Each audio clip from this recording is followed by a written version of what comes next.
नमस्ते। ग्रंथ ज्ञान में आपका स्वागत है। आज हम श्रीमद् भगवद गीता का 7वां अध्याय पढ़ेंगे, ज्ञान विज्ञान योग। इस अध्याय में बताया गया है कि भगवान को पूरी तरह कैसे जाना जा सकता है। ज्ञान जिसे जानने के बाद और कुछ जानने की जरूरत नहीं रहती। क्या कोई सच में भगवान को पूरी तरह जानता है?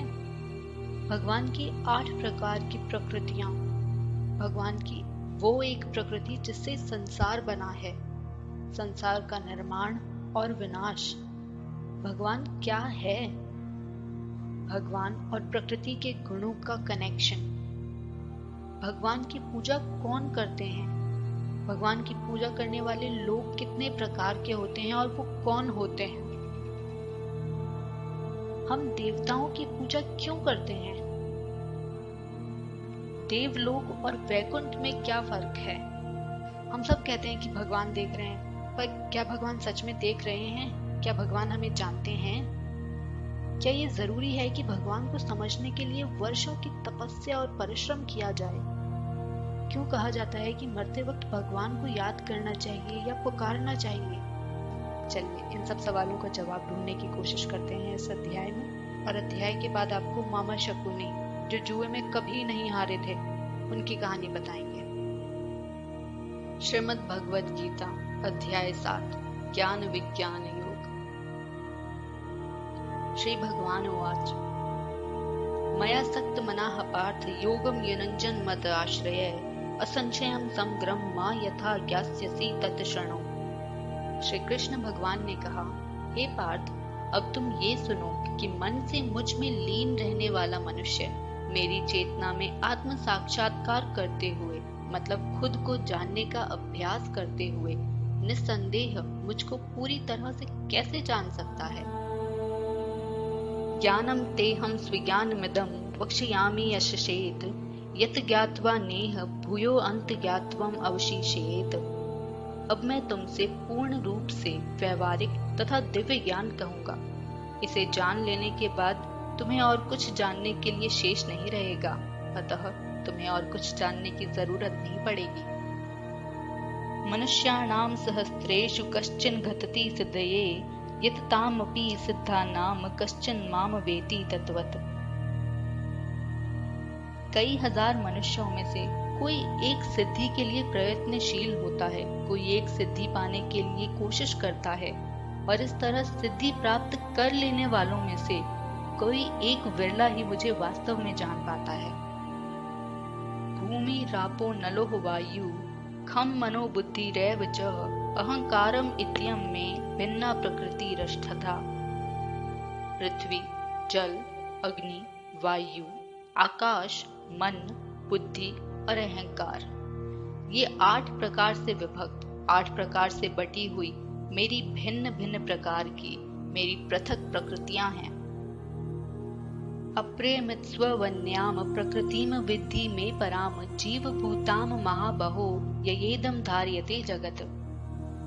हे महाबाहो अर्जुन, लेकिन इसके अलावा मेरी एक और उत्कृष्ट प्रकृति को जानने का प्रयास भी कर सकते हो, जो जीवों वाली है, जीवों से संबंधित है, जिसके द्वारा ये संसार प्रयुक्त किया जाता है।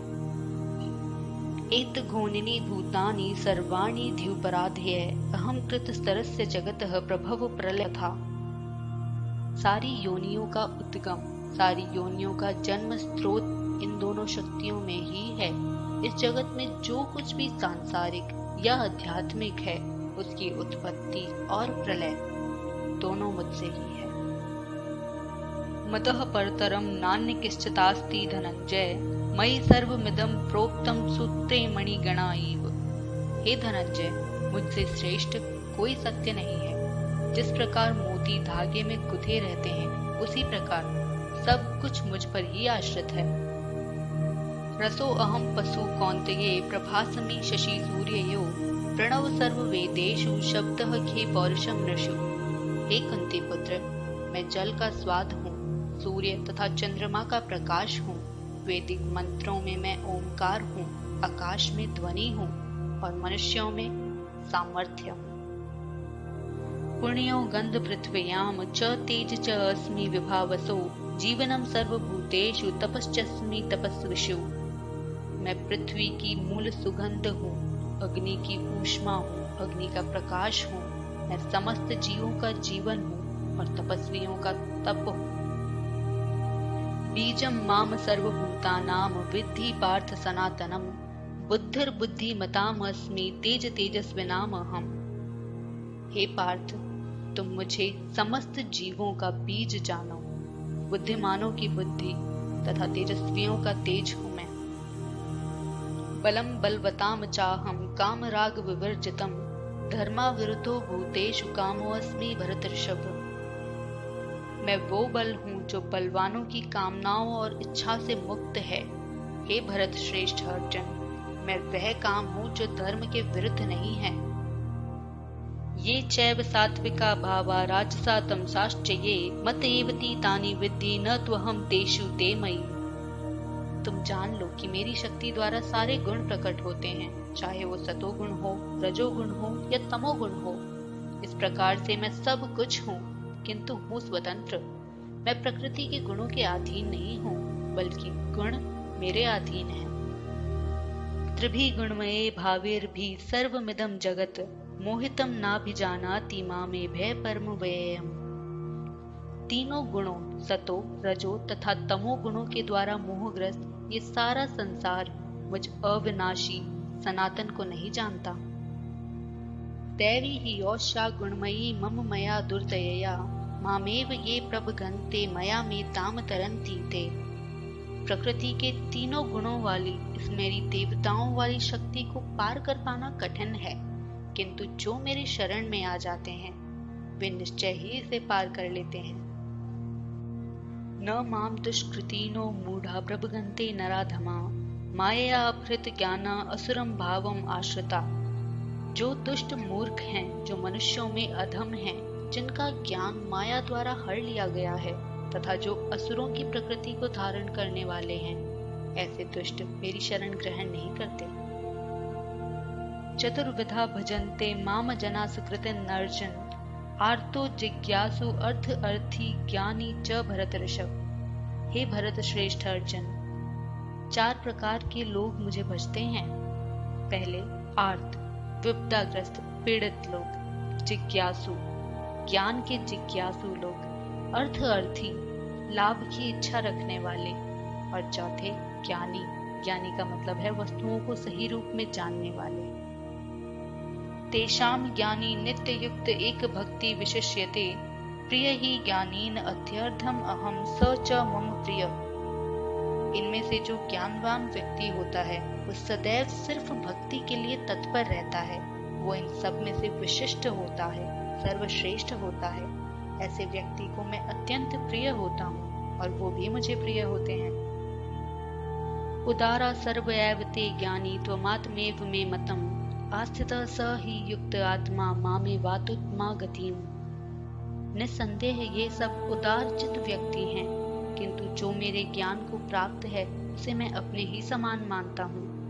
वो सदैव भक्ति के लिए तत्पर रहकर मुझ सर्वोच्च उद्देश्य को निश्चित रूप से ही प्राप्त कर लेते हैं।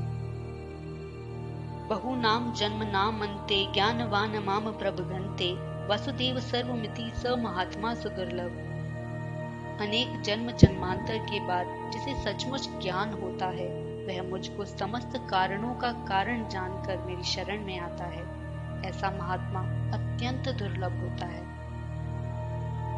कामे ते ते हृत ज्ञाना प्रभगन्ते अन्य देवता, तम तम नियमम आस्थाय प्रकृत्या नियता स्वया। जिनकी बुद्धि सांसारिक इच्छाओं द्वारा मोहग्रस्त है वे देवताओं की शरण में जाते हैं और वे अपने अपने स्वभाव के अनुसार पूजा के विशेष विधि विधानों का पालन करते हैं। यह याम याम तनुम भक्त श्रद्धया अचिरतुम मिच्छति, तस्य तस्य अचलाम श्रद्धाम ताम एव विदधामि अहम्। मैं प्रत्येक जीव के हृदय में परमात्मा स्वरूप स्थित हूँ। जैसे ही कोई किसी देवता की पूजा करने की इच्छा करता है, मैं उसकी श्रद्धा को स्थिर करता हूँ, जिससे वह उसी विशेष देवता की भक्ति कर सके।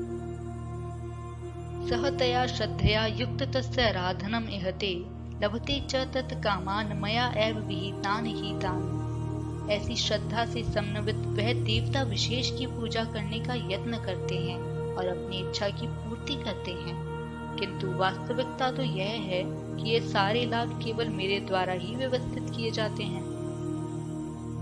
अंतवततु फलम तेषाम तत् भवति अल्पमेधसाम देवान देव यज्ञ यान्ति मत भक्ता यान्ति मामपि।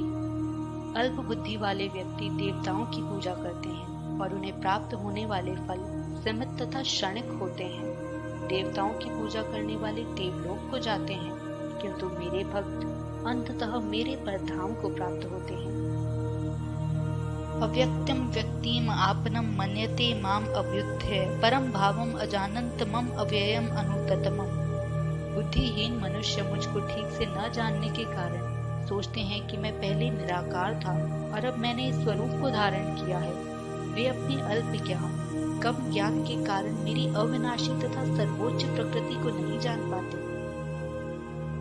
ना हम प्रकाश सर्वस्य योग माया समावृत मूढ़ोऽयं नाभिजानाति लोको माम जम व्ययम्।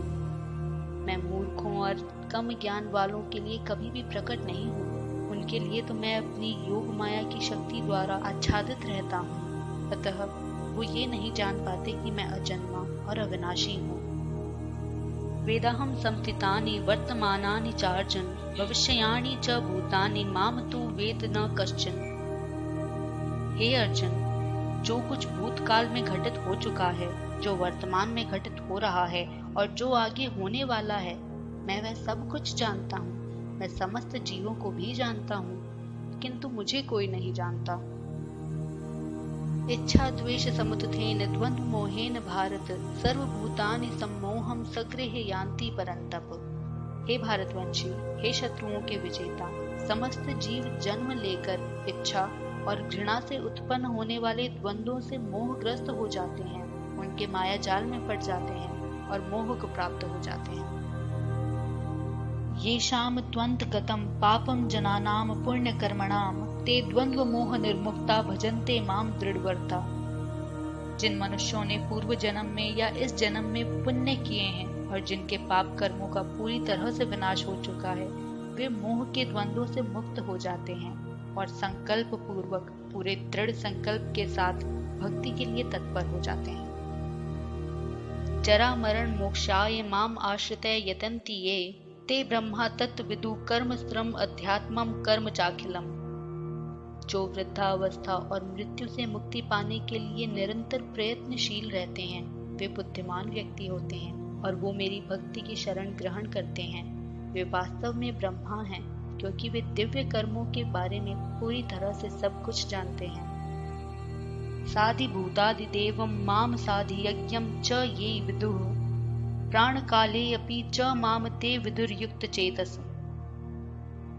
जो मेरी पूर्ण चेतना में रहकर मुझे जगत का, देवताओं का, यज्ञों का नियंत्रण करने वाला जानते हैं, वे अपनी मृत्यु के समय भी मुझे जान और समझ सकते हैं। 7वां अध्याय समाप्त हुआ। तो जैसा कि हमने शुरू में कहा था कि शकुनी की कहानी बताएंगे। आपको ये तो पता ही होगा कि शकुनी कौन थे। कौरवों के मामा, महाभारत युद्ध के लिए जिम्मेदार हर चीज में शकुनी का हाथ था। शकुनी गांधार के राजा थे, जो आज के हिसाब से अफगानिस्तान में पड़ता है, और वो ज्यादातर समय हस्तिनापुर में ही रहते थे। क्यों? क्योंकि धृतराष्ट्र और गांधारी, धृतराष्ट्र हस्तिनापुर के युवराज, गांधारी शकुनी की बहन, इनकी शादी से पहले कुछ ज्योतिषियों ने बताया था कि गांधारी के पहले विवाह पर कोई संकट होगा, इसलिए धृतराष्ट्र से पहले गांधारी की शादी एक जीव से करवाई गई और फिर उस जीव को मार दिया ताकि वो संकट कट सके। धृतराष्ट्र को ये सब नहीं पता था, पर जब उन्हें पता चला इसके बारे में, तो उन्हें एहसास हुआ कि इस हिसाब से तो उन्होंने एक विधवा से शादी की है। उन्हें इस बात पर इतना गुस्सा आया कि उन्होंने गांधार पर, अपने ही ससुराल पर आक्रमण का आदेश देकर अपने ही ससुराल वालों को जेल में डाल दिया। जेल में पूरे परिवार को बहुत थोड़ा खाना दिया जाता था, जिससे सबका जिंदा रहना बहुत मुश्किल था। तो पूरे परिवार ने मिलके ये फैसला किया कि वो सब अपना खाना सिर्फ एक इंसान को देंगे, ताकि कम से कम एक इंसान जिंदा रह सके और उनके परिवार के अपमान का बदला ले सके। वो एक इंसान थे शकुनी। उन्होंने धृतराष्ट्र के वंश को खत्म करने की प्रतिज्ञा ली थी। अंत में जब परिवार के सब लोग मर रहे होते हैं, तो गांधार राज शकुनी के पिता ने धृतराष्ट्र से आखिरी ख्वाहिश मांगने की इच्छा रखी होती है। वो आखिरी इच्छा में शकुनी की आजादी मांग लेते हैं। धृतराष्ट्र मान जाते हैं और शकुनी जेल से बाहर आकर हस्तिनापुर में ही रहने लगे। प्रतिज्ञा भी तो पूरी करनी थी। अब क्या लगता है आपको, क्या शकुनी सच में चाहते थे कि हस्तिनापुर पे कौरवों का राज हो, या वो सिर्फ महाभारत चाहते थे? हमने तीसरे अध्याय में कुछ पढ़ा था, याद आया आपको? हर कर्म अपना परिणाम साथ लेकर चलता है। ख्याल रखिए अपना। हम फिर मिलेंगे भगवत गीता के 8वें अध्याय में। जाने अनजाने कोई भूल हो गई हो तो माफ कर दीजिएगा। अच्छा देखिए, अच्छा सुनिए, अच्छा बोलिए, अच्छा ही होगा। राधे राधे।